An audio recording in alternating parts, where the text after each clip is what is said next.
नमस्कार साथियों, आपका स्वागत है आज हमारे YouTube चैनल में। साथियों, मैं आज आपको बताने वाला हूँ न्यूनतम वेतन के बारे में। न्यूनतम वेतन क्या है, इसको कहाँ लागू होता है, इसको अगर कोई संस्थान में कोई नियोक्ता कोई मालिक अगर न्यूनतम वेतन नहीं दे रहा है तो उसको कैसे प्राप्त किया जा सकता है, इसके बारे में हम जानकारी देंगे। तो वीडियो को अंत तक जरूर देखिएगा। साथियों, बात थी कि अगर आप किसी भी संस्थान में काम करते हैं, चाहे वो दुकान है, चाहे कोई संस्थान है, चाहे कोई होटल है, चाहे पेट्रोल पंप है, चाहे गैर सरकारी अर्ध संस्थान है, अगर चाहे आप डायरेक्ट काम करते हैं, चाहे किसी ठेकेदार के माध्यम से काम करते हैं, आप किसी भी तरीके से किसी माध्यम से यदि आप किसी संस्थान में काम करते हैं तो वहाँ आपको सरकार ने जो निर्धारित वेतन किया हुआ है, सरकार ने जो तय वेतन किया हुआ है उतना वेतन कम से कम, न्यूनतम का मतलब है कम से कम आपको मिलना ही चाहिए। यानी उसमें मिनिमम 3 कैटेगरी हैं। एक अकुशल जो हेल्पर है, एक अर्धकुशल जो आधा काम जानता है, और एक है कुशल कारीगर या कुशल कर्मचारी। ये 3 श्रेणी कर्मचारियों की हैं। उसके ऊपर फिर एजुकेशन, हायर एजुकेशन, इन सब के ऊपर है। तो जो 3 बेसिकली कर्मचारी हैं 3 श्रेणी के, उनको सरकार ने जो भी न्यूनतम वेतन तय किया है वो उनको मिलना चाहिए। पर अभी साथियों, आजकल देखने में क्या आ रहा है कि जितने भी मजदूर ठेकेदार के माध्यम से किसी सरकारी अथवा गैर सरकारी संस्थान में काम करते हैं तो या तो उनको वेतन, मिनिमम वेतन नहीं दिया जाता है, जो न्यूनतम वेतन है उसका भुगतान नहीं किया जाता है। कुछ संस्थानों में जो ठेकेदार के माध्यम से सरकारी संस्थानों में PSU में कर्मचारी कार्यरत हैं, वहाँ अक्सर ये देखने में आया है कि नियोक्ता उनके जो खाते खुलवाते हैं अपने हिसाब से, अपने किसी बैंक में, किसी भी प्राइवेट बैंक में सभी कर्मचारियों के खाते खुलवाए जाते हैं और खाता खुलवाने के बाद कर्मचारी के पास ना तो उस अकाउंट की कोई डिटेल दी जाती है, ना ही उसका ATM दिया जाए। यानी कि बैंक के साथ मिल कर के मालिक और बैंक कर्मचारी दोनों मिल कर के जो कर्मचारी का ATM कार्ड है, जो कर्मचारी की बैंक की पासबुक है, वो नियोक्ता को, वो उस ठेकेदार को दे देते हैं। और ठेकेदार पहले जब उसके खाते में सैलरी को डालता है, उनका वेतन जो कमाए हुआ महीने का वेतन है उसको डालता है, वहाँ से ATM से उसके डालने के बाद वो कुछ इसको निकालता है और निकालने के बाद अपना कमीशन 7,000 से लेकर के, ये मोस्टली जो आजकल चल रहा है ठेकेदारी के तहत, जितने भी वो बड़े बड़े कॉन्ट्रैक्टर हैं, बड़े बड़े PSU में जो कॉन्ट्रैक्टर हैं, वो 5,000 से लेकर के 8 से 10,000 रुपये तक हर महीने एक कर्मचारी से वापस रिटर्न लेते हैं। यानी कि पहले उसके बैंक में डालेंगे और उस कर्मचारी का जो ATM उन्होंने अपने पास रखा, उस ATM के माध्यम से उस पैसे को निकालेंगे और निकालने के बाद कैश जो होता है वो कर्मचारी को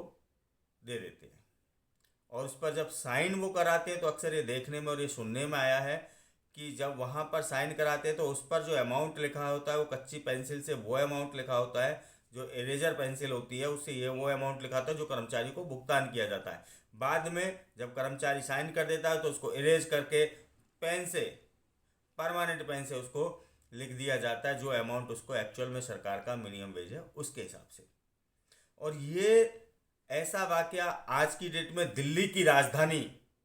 देश की जो राजधानी दिल्ली, देश की राजधानी दिल्ली में ऐसा सबसे ज़्यादा हो रहा है। तो साथियों, अब जब कर्मचारी उसके संबंध में शिकायत करता है कि जी मुझे न्यूनतम वेतन का भुगतान नहीं मिल रहा है, तो या तो उसको नौकरी से निकाल दिया जाता है, या उसका ट्रांसफ़र कर दिया जाता है, या उस पर कुछ आरोप लगाने शुरू कर दिए जाते हैं। और इसमें सरकार को जाकर के वो कहता है कि जी हमने इसको अकाउंट में पूरा दिया है। बाद में इन्वेस्टिगेशन होती है, श्रम विभाग भी इसमें अच्छे से जो कार्रवाई श्रम विभाग को करनी चाहिए वो नहीं कर पाता है, नहीं कर पाते हैं अधिकारी। क्योंकि अधिकारी भी जब कंप्लेंट दी जाती है उसको 3-3, 4-4 महीने तक, 6-6 महीने तक अपने पास दबा करके रखते हैं और या उसकी सूचना जब कर्मचारी इसकी शिकायत करता है तो कुछ भी कार्रवाई करने से पहले वो इसकी सूचना मालिकों को दे देते हैं। तो साथियों, मेरा आप सभी कर्मचारियों से, सभी साथियों से अनुरोध है कि यदि ऐसा हो रहा है तो जब आपके पास आप नौकरी पर ज्वाइन करते हैं और नियोक्ता जब आपसे ये बोलता है कि आप इसको साइन करिए क्योंकि आपका बैंक में अकाउंट खुलेगा, तो आपका फर्ज है उसी समय अपने बैंक की डिटेल लें और बैंक में अपना नाम दें और उस बैंक की ब्रांच का पता करें और वहाँ जा कर के अपना एटीएम कार्ड के लिए बोलें कि मुझे मेरा एटीएम कार्ड चाहिए। और अगर आपका ऐसा मामला संज्ञान में आता है तो स्वयं वो कर्मचारी संबंधित थाने में, संबंधित बैंक ब्रांच में, जिसको पता है कि किस बैंक से आदमी आया था, किस बैंक में खोला गया है, उसमें जा कर के उनको रिटर्न में कंप्लेंट दें, ताकि जो मिनिमम वेज आपको मिलते हुए भी नहीं मिल पा रहा है, यानी सरकार की नज़रों में मिल रहा है पर आप तक नहीं पहुंच पा रहा है, तो वो आपको मिले। क्योंकि एक जो नियोक्ता हैं, जो ठेकेदार हैं, आजकल ज़्यादा प्रॉफिट के लिए इन्होंने कमीशन भी इनको अच्छा खासा मिलता है और इनको ऊपर से और भी सोर्सेज हैं इनकम के, मिनिमम वेज के आधार पर ये उससे ज़्यादा पैसा लेते हैं। सपोज करो एक वर्कर को ये जो मिनिमम वेज है वो 18,000 रुपये या 17,000 रुपये वो मिनिमम वेज देते हैं और वहाँ से वो 25,000 रुपये चार्ज करते हैं, वो पैसा भी लेते हैं। प्लस ऊपर से ये लोग क्या कर रहे हैं आजकल की, कम से कम पैसे पर मजदूरों को रखने का प्रयास कर रहे हैं और उनको ये दिखाया जा रहा है सरकार को कि ये हम लोग मिनिमम वेज का भुगतान कर रहे हैं। तो मेरा सभी साथियों से अनुरोध है कि इस काम के लिए आगे आए। और साथियों, किसी भी तरीके की समस्या के लिए, किसी भी जानकारी के लिए, अगर आपको लेबर से संबंधित लाइक ईएसआई, पीएफ, बोनस, न्यूनतम वेतन, छुट्टी,